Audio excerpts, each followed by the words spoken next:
Assalamualaikum, saya Septia Dewi Ramasari ingin menjelaskan tentang perekonomian dua sektor. Pengertian Circular Flow Diagram. Kegiatan ekonomi suatu negara dan pelaku-pelaku yang terlibat dalam perekonomian dapat dilihat dalam Circular Flow Diagram. Keterkaitan antara pelaku-pelaku tersebut dapat digambarkan dalam siklus aliran atau arus uang dan barang atau Circular Flow Diagram. Siklus aliran uang adalah siklus yang menunjukkan aliran uang yang dilakukan oleh para pelaku ekonomi dalam perekonomian. Siklus aliran barang dan jasa adalah siklus yang menunjukkan aliran barang dan jasa yang dilakukan oleh para pelaku ekonomi dalam perekonomian. Oke, agar lebih jelasnya siklus aliran uang dan siklus aliran barang dan jasa akan kita bahas pada Circular Flow Diagram berikut. Sebelum kita masuk ke dalam Circular Flow Diagram, kita harus mengetahui bahwasanya pelaku ekonomi itu ada 4, yaitu yang pertama konsumen, dan yang kedua produsen, ketiga pemerintah, dan yang keempat adalah masyarakat luar negeri. Keempat pelaku ini nanti akan kita hubungkan ke dalam sebuah siklus. Jika menghubungkan dua pelaku, konsumen dan produsen, maka dia termasuk circular flow diagram dua sektor atau dua pelaku. Jika menghubungkan tiga pelaku, konsumen, produsen, dan pemerintah, maka dia termasuk ke dalam circular flow diagram tiga sektor atau tiga pelaku. Jika menghubungkan 4 pelaku, konsumen, produsen, pemerintah, dan masyarakat luar negeri, maka dia termasuk ke dalam circular flow diagram 4 sektor atau 4 pelaku. Pada kesempatan kali ini, saya ingin membahas circular flow diagram 2 sektor.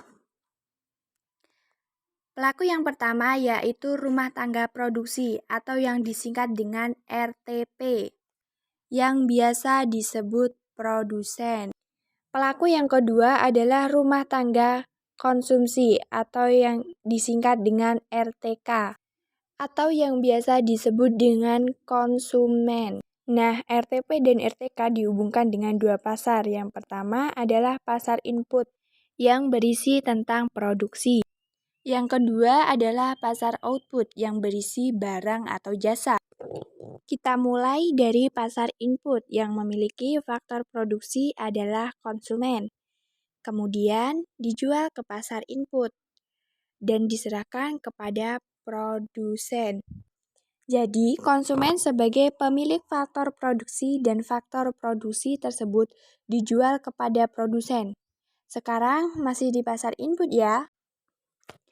Selanjutnya yaitu aliran uang.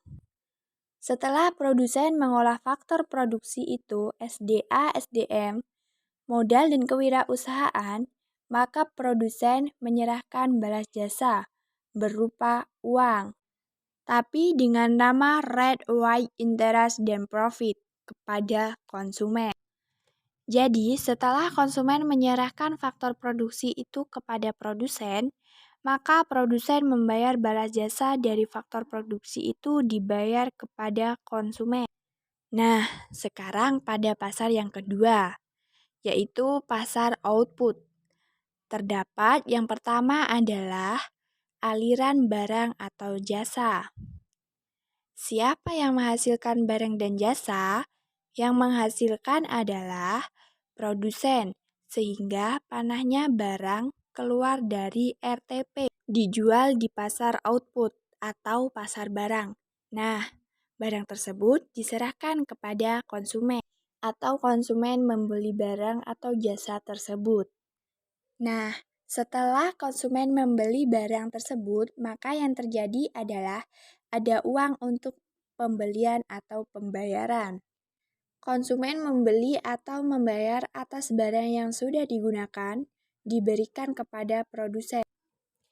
Nah, jadi seperti inilah kira-kira circular flow diagram dua sektor. Sampai di sini dulu ya. Assalamualaikum.